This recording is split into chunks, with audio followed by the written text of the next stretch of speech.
Saya mendapatkan keuntungan jutaan setiap hari. Saya nggak perlu kerja susah-susah, kerja 3 jam, 4 jam udah. Kerja 3 jam, 4 jam, gaji 4 juta. Makanya saya kalau dengan kantornya itu bedanya dia yang berdasi, saya enggak. Itu doang. Saya yang bikin kerjaan sendiri. Kalau saya capek, saya tinggal istirahat. Saya mau tidur sehariannya juga nggak ada yang marah. Saya telat buka nggak ada yang marah. Saya punya duit mau apa saya apain juga nggak ada yang repot. Mau saya nikmati, mau saya bagi-bagi, ya itu hak saya. Mengambil risiko ini tantangannya 2, antara berhasil atau tidak. Saya berani mengambil risiko. Kalau kita tidak berani mengambil risiko, kita hanya berada di titik tidak. Artinya kalau kita menang, kita akan senang. Kalau jika kita kalah, kita dapat pengalaman. Itu doang. Orang itu nggak perlu pintar, yang penting cerdas. Jangan terlalu mengikuti gaya orang. Kalian buatlah bangga kedua orang tua kalian tentunya. Siapa lagi coba kalau bukan kita yang muda, yang berkarya, tentunya yang mengangkat derajat keluarga kita. Yang merubah diri kita itu ya kita sendiri. Tidak ada dari orang lain. Keadaan tersulit yang dia rasakan, di situ dia baru sadar.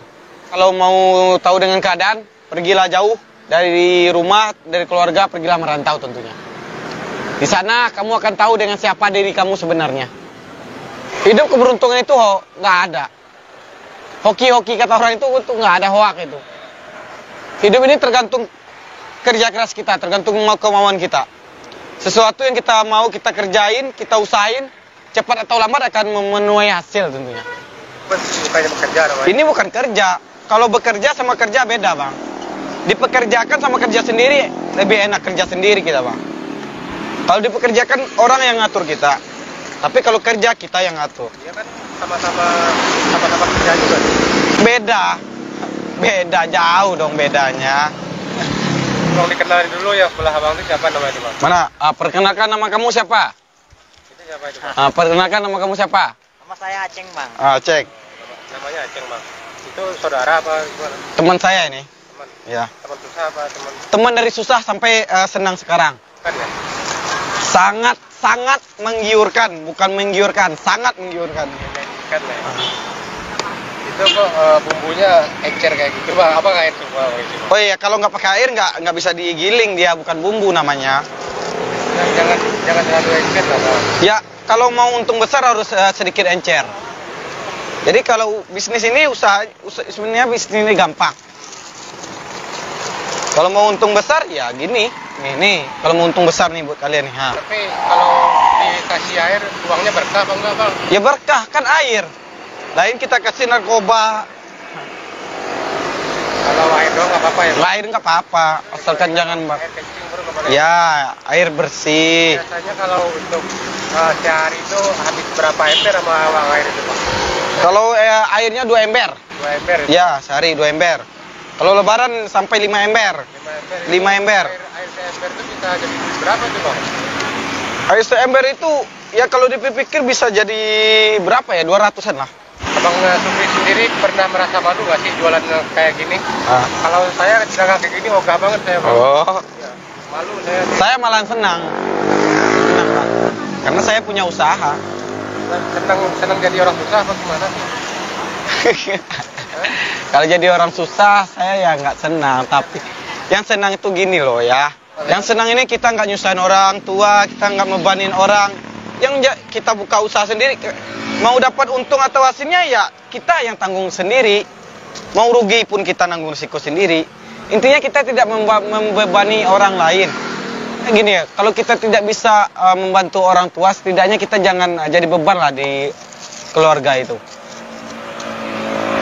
Susah-susahnya jualan nggak dapat untung pun kalau jangan kasih tahu ke orang tua. Tapi kalau senangnya nikmatnya baru bagi-bagi. Mikirnya gini, Bang, karena dulu ibunya kita pernah susah. Jadi kalau kita udah senang, udah banyak duit, emang kita nikmatin dengan yang hal-hal yang tidak baik kan enggak? Kan ada hal-hal yang pantas. Karena orang tua saya pernah bilang, menikmati boleh, tapi yang bermanfaat. Kalau tidak bermanfaat, buat apa? Yang bermanfaat itu contohnya kayak gimana, Bang? Yang bermanfaat itu ya sepertinya ya sedang-sedang saja. Melihat aja boleh, tapi jangan jadi dipikirin. Kalau dipikirin, kita akan terpengaruh. Paham? Jadi kita kalau, makanya anak-anak muda yang menjalani hal-hal seperti itu, dia karena dipikirin. Kalau kita nggak pikirin, nggak bakalan. Tapi kalau dilihat aja nggak apa-apa bang. Dilihat nggak apa-apa. Kalau dipegang dikit boleh nggak? Ya pegang dikit bayar. Pegang dikit bayar. Jakarta kan saya bilang nggak ada yang gratis. Saya istighfar aja. Istighfar. Sholat intinya jangan lupa sholat. Jangan lupa sama Allah aja. Ingat aja Allah. Jadi ingat yang kita lakuin itu baik atau enggak.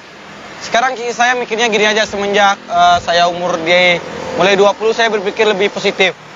Hal-hal yang baik harus dilakukan, yang buruk dibuang. Ya orang mungkin ya kalau orang bilang nih dagang ini dagang sepele sih. Banyak ya orang-orang dari mana ya orang. Kalau teman abang tuh orang mana ya? Dia tanya kamu orang mana? Jawa. Orang Jawa ya. Ya. Abang bisa ketemu sama dia buat ceritanya sih. Dulu kerja sama bos bareng, satu bos. Satu bos, kita susah-susah senang sama. Dulu dia kerja sama bos, satu bos sama saya. Selapis seperti tiduran. Berangkat bareng, kerja bareng. Dia yang minggat duluan. Terus kenapa abang udah dagang sendiri, kenapa dia belum dagang sendiri?